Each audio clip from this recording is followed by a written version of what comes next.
Cool. Welcome everybody. I just want to double check that this is actually coming through to the feed for some reason. I wanted to see if maybe it's not running a bit later on our side. Okay. Doesn't look like it. Okay, cool. It is coming through. Okay, so sorry. Welcome everybody. Welcome to the Colored Money Show. Yes, we've been gone for a while. It's been about 3 or 4 weeks since our last talk and our last chat. We've got a really good topic again this week. We're discussing NFTs, and it's something it's all the hype as well. Lots of people are talking about it. Lots of celebs are getting into NFTs. Lots of corporates, lots of organizations are getting into NFTs as well. But what exactly are NFTs? We've got George joining us this week as well, who is a bit more technical than what myself and Brandon are. But basically, just to explain what an NFT is, it is a non-fungible token. Firstly, that's what it stands for. And I think in order to understand what a non-fungible token is for the layman, we have to understand what fungibility means, right? So in terms of an asset, if you look at fungible assets, the fiat currencies are fungible assets, right? So you can, for example, split a 100 Rand note into 520 Rand notes, right? So you can divide it into smaller fragments or smaller similar assets, but in the end, they'll make up the same value. So that is what a fungible asset is. So a 100 Rand note can be split into 520 Rand notes, which will still equal 100 Rand. But something that is non-fungible, like the Mona Lisa painting, certain artworks, those are not fungible because you can't divide the Mona Lisa into smaller pieces, right? And expect to get the Mona Lisa. And it's obviously something that's unique. So with regards to NFTs, how they are unique is that these are digital artworks or digital collectibles that are on the blockchain, and they are assigned a digital certificate, right? When they are created, and that adds its readability, if I could say that, or its uniqueness. That's what makes it unique, and makes it non-fungible, because you can't split it into smaller versions of that particular asset. It's not going to hold the same value, right? So that is, in a nutshell, what an NFT is. And we're seeing people these days, celebs, like I mentioned, selling NFTs and creating NFTs and selling them. For example, some musicians have actually launched full albums as NFTs and sold them directly to the market, sort of skipping the middleman, or the studios, if I could say that. So they make all of that money for themselves. There are lots of ways to make money with NFTs, but yeah, we're here to discuss it. We're here to get an idea of what they are. We don't claim to be experts on NFTs, but we want to find out more about what we want to get everyone's opinion. So please comment, tell us what you think they are, tell us what you understand and what you don't understand. Hopefully, we'll get into those questions a bit later. Brandon, I don't know if you know quite a bit. If you know anything about NFTs, if you have any other questions on NFTs, maybe we can start with you. Maybe throw your first question out there. What do you want to understand about it? I know this much. So, do you have any questions on them, though? Yeah, I think, Bobs, I think maybe you can run us or give us an idea of why is there a need for NFTs? Like, why did the need arise, or was there a need, or was it just someone who thought this would be fun? Number one, Well, and number two, where who does this help the most? Does it help me as someone, as an investor, or does it help the digital artist? Like, who's benefiting the most from an NFT? well, I mean, definitely the artistic type of person. People that are not just that can create any sort of medium of art, right? I mean, musicians, um, people who are just artistic and can draw things, right? It's difficult. I don't know how to create an NFT myself, but I know that these creatives are making a decent amount of money from NFTs, because once you create an NFT, like I said, it's assigned a digital certificate, but you as the seller or the creator of an NFT, you can set up a code in a way that you can still earn royalties from that NFT or earn a percentage of every time that NFT is sold as well, right? So let's say I create a crypto punk, which is a popular type of NFT, and I sell it to you, Brandon, at $1 million, which is what these things sell for. You in turn then go and sell it for $1.2 million. Me as the creator, I can set a percentage of 2% to earn a royalty of 2% every time that CryptoPunk is sold. So I'll get 2% of the 1.2 million that you've sold. So this is sort of this is helping the creatives to actually make a decent amount of money, because you you buy the NFTs in cryptocurrency, which is something that fluctuates in value as well. And the way that cryptocurrency has been performing now, it's been doing quite well. So every time it increases, your return increases as well as the creative. But obviously, for an NFT, then right, for there needs to be some in the real world.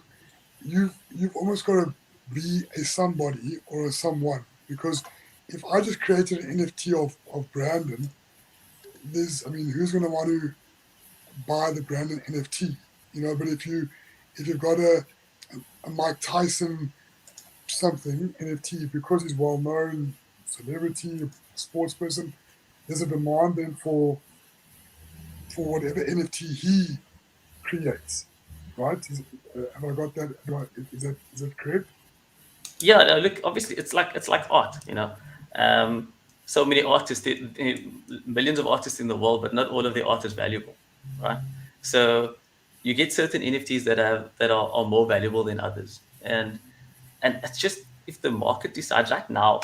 Sorry, let me start over. Right now, I believe that if the NFT market is in a bubble, because any and every single NFT for some reason has value, Yeah. right?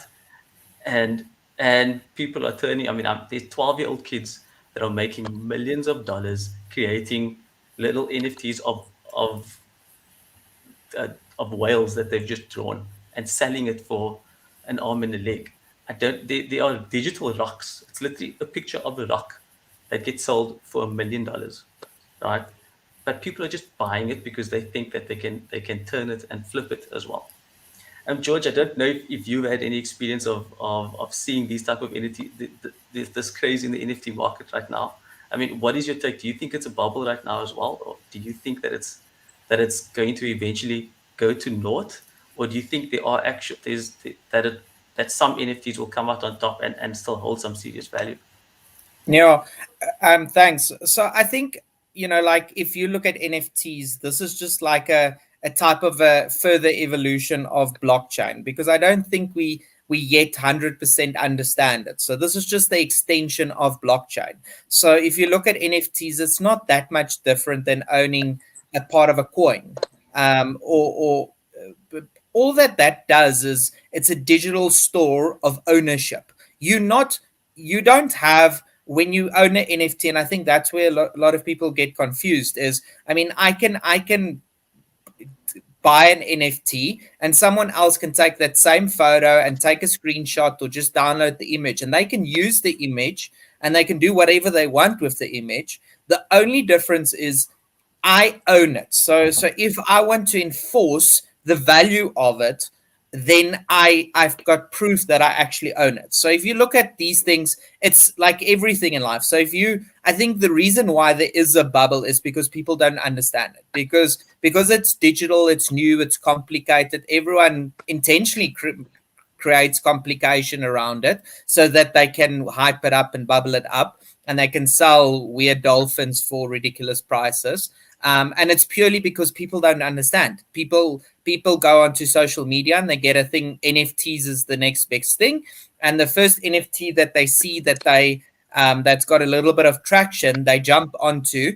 This traction creates more traction, it creates more value, and it's that kind of domino effect that follows. So I think while we're scrambling to understand it, you are going to have a bubble. There's not a lot of variety out there. It's the very same thing as when you had these ICOs, when coins were flooding the market, and then at some stage we started understanding it, and we started understanding that not all coins are going to have any value. And we started ignoring most of them, and some of them survived, and a majority of it. And I think NFTs will do the same. So NFT is just like a representation that you've got ownership of something. So if you look at it, so currently it's mostly photos and stuff, but I mean that's been around for years. If you look at stock photos, right? So we deal a lot with stock photos and the different licensing holders. And these days you get a lot of free ones. Like I was just on Unsplash and all of those, and they royalty free, so you can use them. Obviously, there's Creative Commons licenses and everything around them, but you can use them as you want. So now you get like your Shutterstock, iStock, Getty, which is ridiculously expensive, and those photos you actually have to pay for. So they essentially NFTs.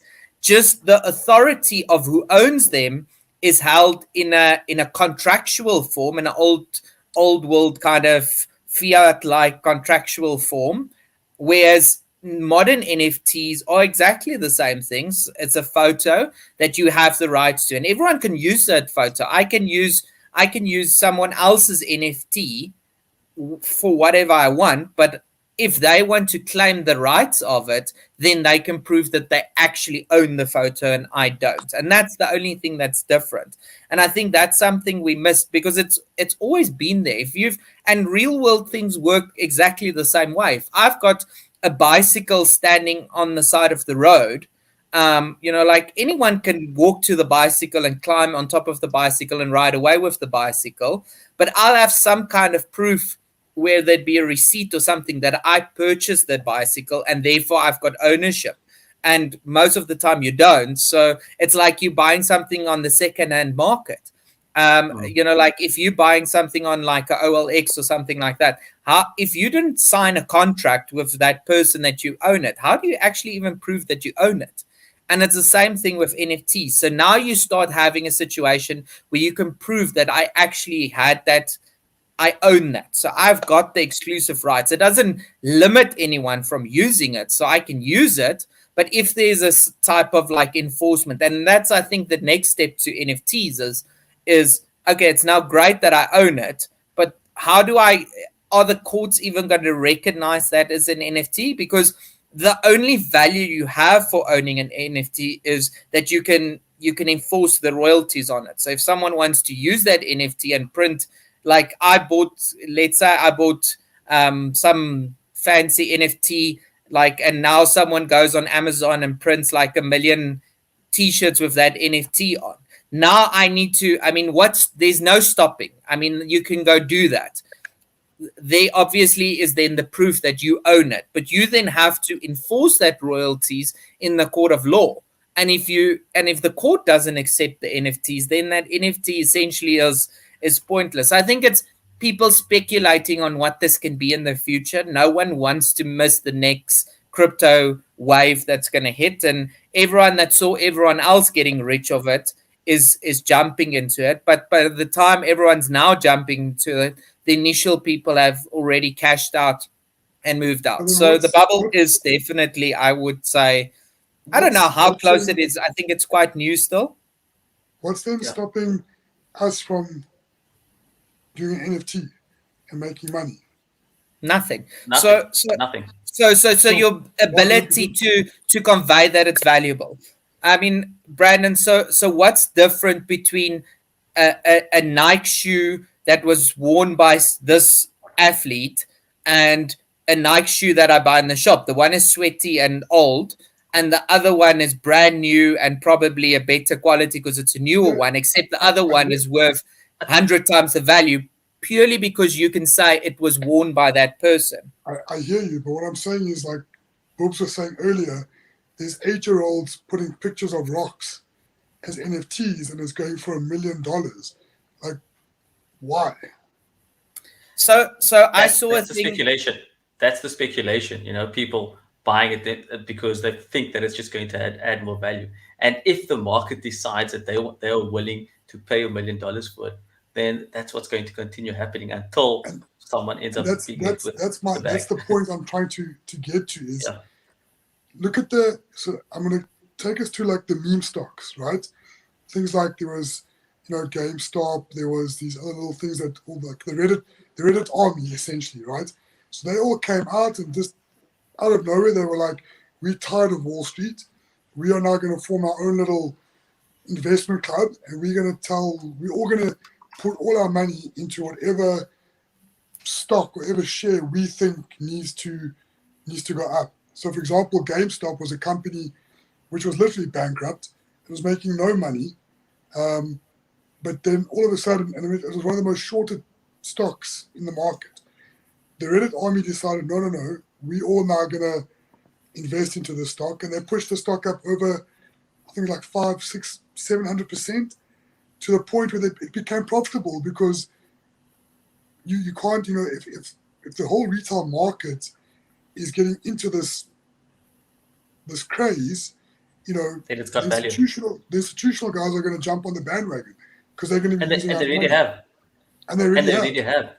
I mean, And they, Visa have already bought a CryptoPunk as well. There are a couple of institutions that are getting into NFTs as well. Sorry, Brandon, I and that's why I'm continue. saying, because even look at the crypto market, Goldman Sachs, JP Morgan. I mean, we've spoken about this stuff at length. The big international banks are throwing huge money behind cryptocurrencies now.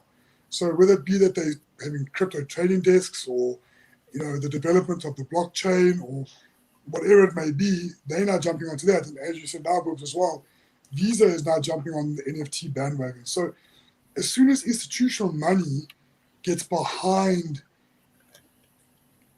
this, whatever the talk of the town is, as soon as institutional money gets behind that, in my mind, yes, it could be considered a bubble, but it's not going to be a bubble that's going to go to zero. You know what I'm saying? It's not going to I would go. I would So agree with you, Brandon. Sorry, okay, you go ahead, George.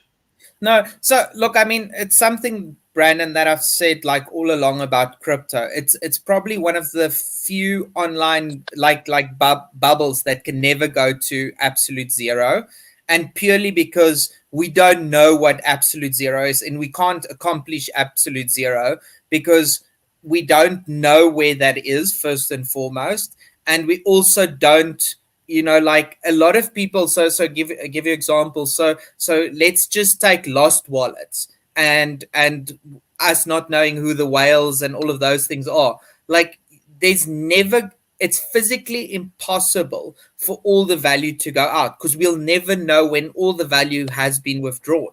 Because if you think about it, like, there is value that was transferred into it, and there's value that's lost. If you take any like real world thing, a company, an asset, the offices can burn down, the IP can get lost, like whatever, the assets can be sold off. There is an absolute zero when this thing does not operate anymore.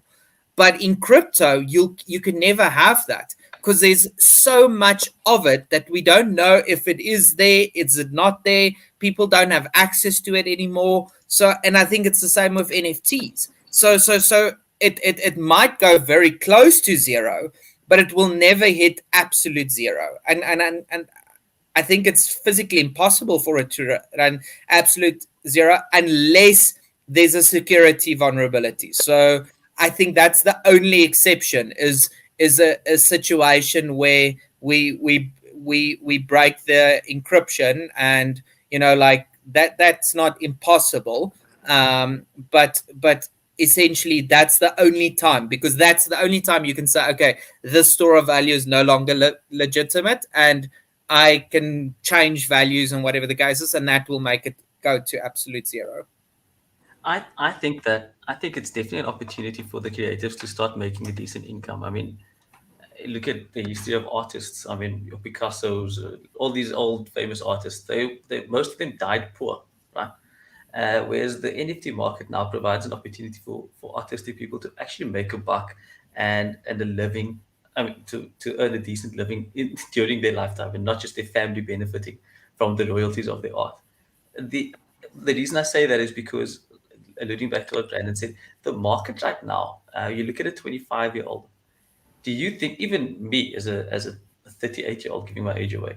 I would not buy, and if I had to add the choice of buying an original Mona Lisa, right, or a digital 5,000 days Beeple NFT, right? The Beeple NFT, for those that don't know, is one of the most expensive NFTs that has been sold, right?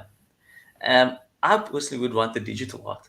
Why? Because looking in the past, the boomers, they wanted that original art piece on their wall to impress people, because art essentially is, it's a status thing. Like, you want to impress your friends and other wealthy people with the fact that you own the original Mona Lisa, right? So if you're a wealthy person, a wealthy 25-year-old, where do you spend most of your time? You spend most of your time on social media. You spend most of your time playing Fortnite, in the digital landscape.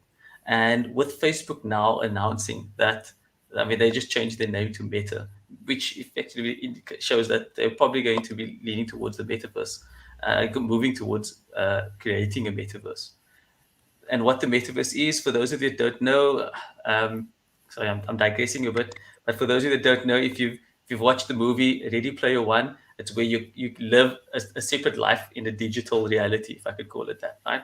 And anything that you own in that world is basically an NFT, right? So if you own a digital Mona Lisa in your digital world, you're going to be impressing your digital friends.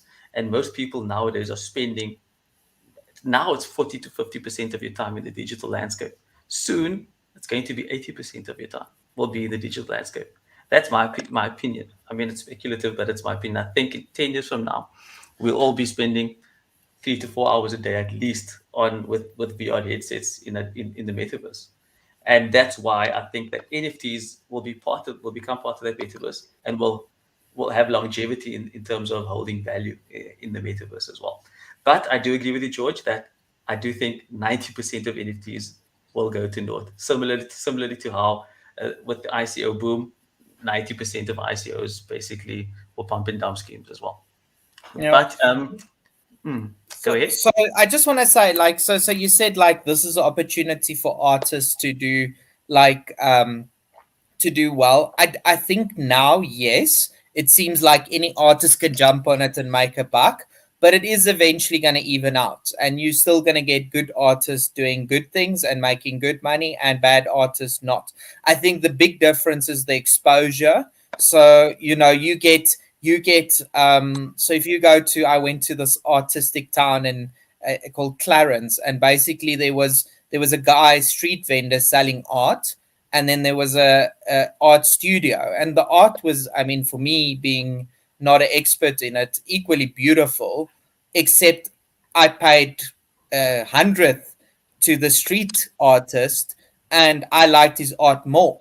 And I mean, like, and the only difference was location. I mean, like, and obviously clout and all of those things, and marketing and all of those things, and and I think that's the big thing that's different. You don't know where that is, that artist, an 8-year-old kid sitting in their room creating weird dolphins, or is it like a true artist, for if there is such a thing. And I think that's the thing, and I think we also miss what the things like the Mona Lisa and all those things are. A lot of those things have got their incredible value, and just because of like non-art reasons, because and it's not just impressing friends because I own something you can't own, kind of thing. It's also like, so there's and I'm not going to go into the details, but I mean, like, there's tax evasion, there's all of those things, transferring money. It's a very good big store of value. I mean, you can put a lot of value into a little painting that you can essentially put in a suitcase and carry with you. And it's relatively timeless and everything like that. So I think that's something that people miss about art. And because you've got art that's got this incredible value, maybe not because it's that beautiful or that unique or whatever the case is, maybe just because some rich individual was, moving money into a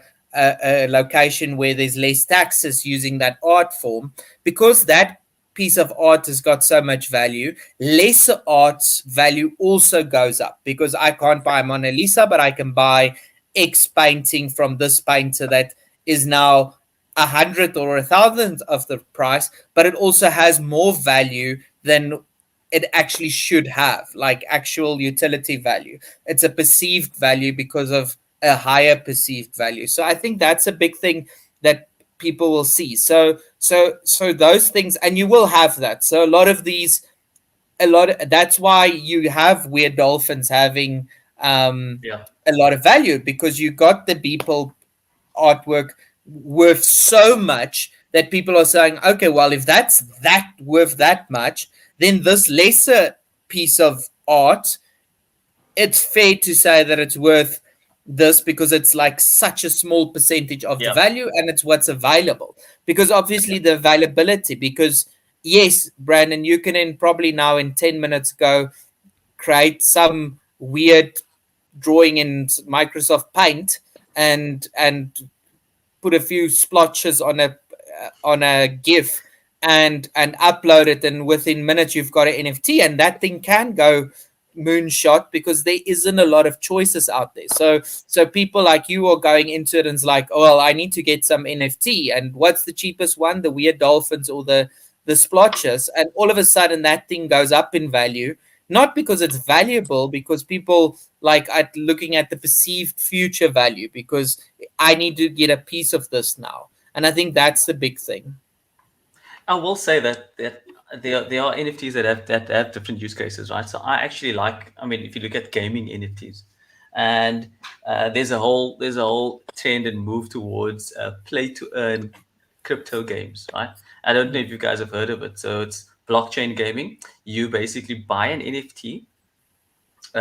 It's a let's use You've probably heard of the game called Axie Infinity, right? It's one of the biggest blockchain games around right now. And how it works is it looks like a Pokemon character that you buy, and you battle your Pokemon or Axie against other people's Axies, right?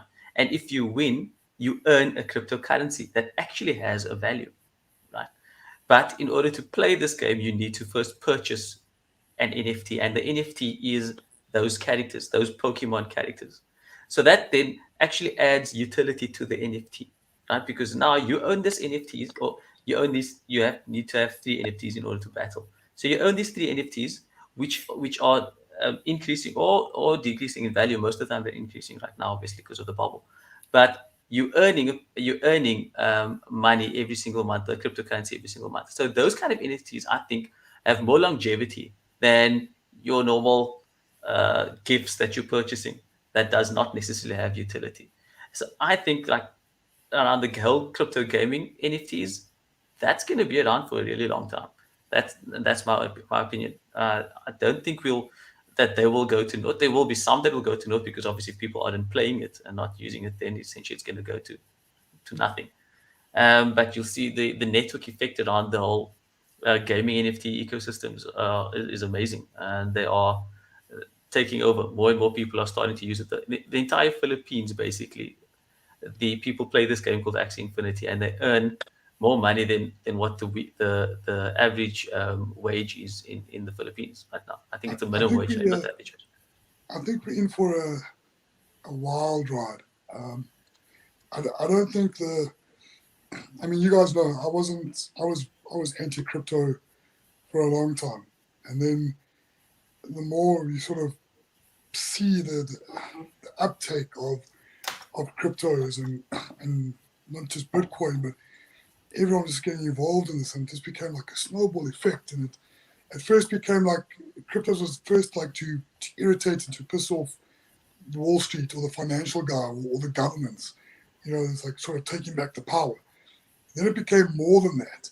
You know, because everyone thought, oh no, that's ridiculous. That'll, you know, you're not going to take on governments and whatever. These are just a bunch of youngsters little tech geeks who don't really know what's going on. Then all of a sudden it became more than that. And they became solutions that cryptocurrencies were solving. Like they were solving problems, you know, payment issues, whatever it may be. Then people look back and like, oh, flip, well, maybe there's more to this. Then there was huge amounts of money.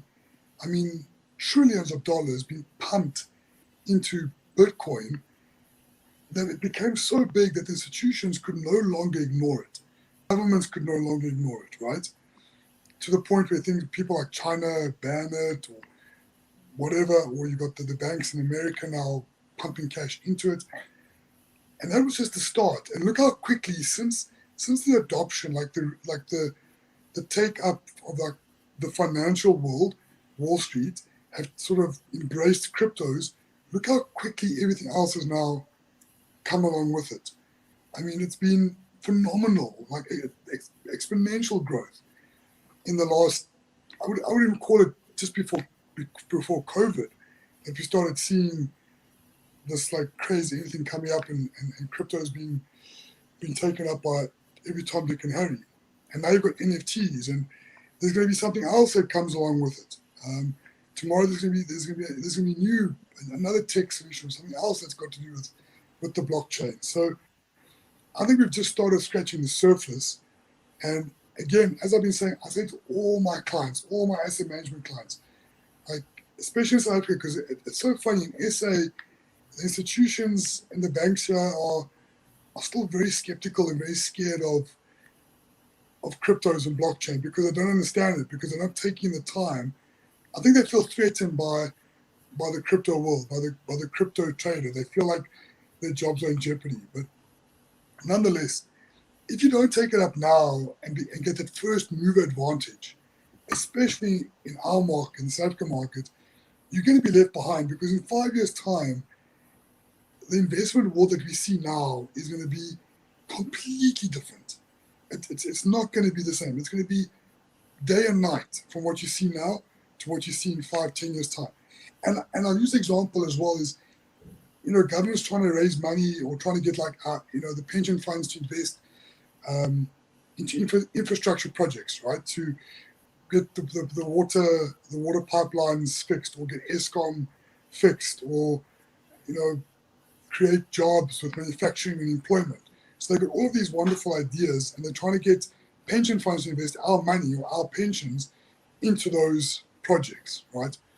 Now, in my mind, in 5, 6 years, 7 years, 8 years' time, 10 years' time, we're not going to have that. We're going to have someone doing solar via NFT, or there's going to be a solar that's got to do with blockchain, or some sort of water solution, purification, or there's a whole bunch of stuff that we haven't even looked at yet.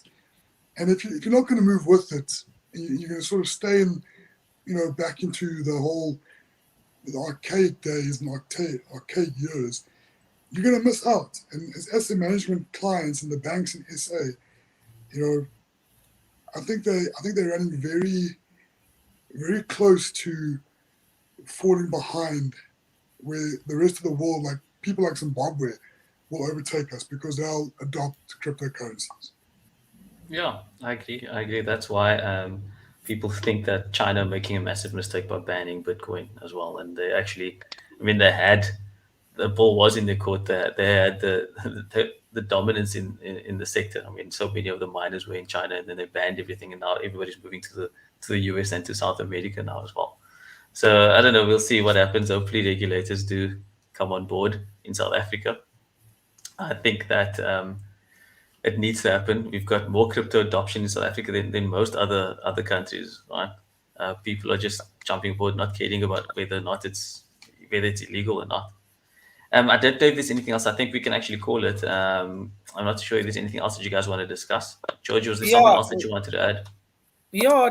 Look, I think the whole thing with crypto and NFTs and everything, I think it's a I would almost call it a symptom of something bigger going on in the world as we know it. And I don't want to go into too much detail on this because I've done some research and whatever on that. But I honestly think we're starting to realize the world as we know it, and the options we have of governing this world. Because if you talk about government, a government is essentially a store of value, right? That's how we keep track of who owns what, who's allowed to go where, what happens, who's the authority that says yes and no at the end of the day, says this is right, this is not right. I've worked for this, I therefore own this. And I think we losing because we've lost so much trust. I mean, you see that globally, you see that in the biggest democracies in the world. People have lost trust. There's so much division, there's so much. And I honestly think like democracy is essentially, unfortunately, like a, and I'm definitely not advocating the alternatives, but I think there is a need for something new, because I think we miss, democracy doesn't work anymore, because like in and I've done a whole thing about that, so I don't want to go too deeply into that, but just like, I think we've missed the fact that democracy has reached its expiry date, and it doesn't work anymore. Like we used to say, the majority will make the right decision, but with the wealth gap the way it is now, and education and all of those things happening the way it is, the people that are making the decision in terms of democracy, the majority, is no longer capable of making a good decision. And I think that's a symptom of what's happening. So we're losing trust in governments, and governments used to be our store of value. Now we've seen this new potential store of value, which is blockchain and crypto and NFTs and all of that. And it also works toward the future, Bubs, that you've mentioned, this virtual future, and it's not so far out. Yes, the virtual reality glasses, Oculus, still makes you nauseous after an hour. It's not refined yet, but you don't need that. Like people are spending so much of their time. I mean, I employ software developers. They sit in front of a computer screen the whole day working. They go home and they go game the rest of the time. So how much of their time are they spending in the real world versus in the virtual world? I think a majority of it. So to go back to your video example, like do you really need all these things in the, like, if a majority of your world, if all of your friends, if all of your interactions are happening in this virtual Digitally. world, Exactly. Yeah. why is it still important to own, like because for a lot of people, they find value in the things that they own, like especially people with insecurities and stuff like that, they use things to make them feel secure. So, and that is just humanity. I mean, that we're never going to change. That's as old as humanity, so that's never going to change. So people are just changing the way they represent themselves. So do I really still need a big house and a fancy car in the real world if I'm spending none of my time actually interacting in the real world? If none of my friends see my big house because the only place they see me is in this virtual game, where I sit in this mansion, and I in the real world, but in the virtual world where 90% of my interactions are, because I've spent so much time earning value in the real world, no one sees this mansion. And if that is why you own that thing, is to impress other people and to get social value and clout with, does it really matter that you have it in the real world if every interaction you have is in the virtual world? And then is it not make sense to transfer this real world value, this fiat value, into virtual value? And that's what's happening, because you do see someone, like, and it's old, it's not new. I mean, like, games have had massive economies for years. I mean, like, if I go back probably 20 plus years, there was a game called Ultima Online. I remember it was one of the first MMORPGs. And I mean, like, this was this massive world, very like, if you see it today, you'll be shocked about how bad the graphics were. But I mean, like, people spent days of their lives, like creating things in this world, buying houses in this world, playing in this world. And this was 20 plus years ago. And with that, they essentially, like, they were earning value and they were trading for real world stuff. If you went on to, back then there wasn't WhatsApp and Reddit and all of those things, people were chatting on MIRC, and they were trading like real world things for virtual world items. This was 20 years ago, and it was big. I mean, the economies were big. Some of these game economies are massive. I mean, why would you go build a casino these days and go through all the regulation if you can build a virtual casino in terms of a computer game with billions, no regulation? Young kids are gambling away, putting real money into like virtual slot machines online, global access, no regulation, and it's the same thing. I mean, and it's all happening in the virtual. No one's able to police it because how? No one, even the regulators don't understand it, so they can't regulate it. And this is happening, and people, it's Yeah. happening. You know, the regulator, the regulator that's getting paid to regulate casinos, strict on casinos. His kid is playing this game using his credit card to go buy stuff in the virtual world, But that's but and that's why he's China banned it. So Exactly. that's why China came in and said. So even though but can you, Brandon? You they, can't. well, they can because they did it. They're a communist state. I mean, those guys they took Hong Kong, which was democracy, and they took it back, and they said you will no longer do anything. They pretty much killed Alibaba, killed Tencent. They've killed literally all of their tech companies. They've made them fall in line to what government wants. So if you want to make money in the real world, you need to conform to what the Chinese government tells you to do. Or if you don't, we're going to lock you up or we're going to shut you down. And that's exactly what they've done at the moment. Now, if that is that sustainable, because if there are many other countries like the Philippines or America or Russia saying, hold on, we're still okay with it. But if it gets to that point where people are spending 95% or 100% of their time in the metaverse and it's this virtual world, I promise you now, even in that was it Ready Player One, you still Yeah. had a government. There was still a government controlling that universe. So I mean, I know this is completely different. I mean, we're becoming like it's like a different sort of chat we can talk about. But I, I think it's when it comes to regulation and governments, we mustn't underestimate the power that they do have over us at the moment. So regardless of whether it's, and I agree with you, George, on the democracy thing. I think that's a very valid point. But still, we shouldn't discount the power that they wield over us. Yeah. No, Brandon, look, I definitely think we're always going to gravitate towards government, right, of some form, because like if you look at government, is we as a collective choose a smaller group of people, because as a collective we can't make every little decision. A lot of decisions need to be made, right? So we come together as a collective, we make one decision of who can make all the smaller. That's what a government is, right? So and I don't want to go too much into the government thing, but it is an important thing to understand this. And that is a key thing to understand, because you do have governments. You always have a formulation of some form of government, a smaller group that makes a decision. You have that. I mean, like a government is a mafia has. I saw this thing about a mafia the other day, and that's why I'm on that topic. But it has a small government, a governing group that makes the decisions for the whole group, makes the smaller decisions. But as a group, they still decide that this person is the mafia boss, and that is that government in that world. And you have that in the digital world as well. Like I there's you must go read up on the wars.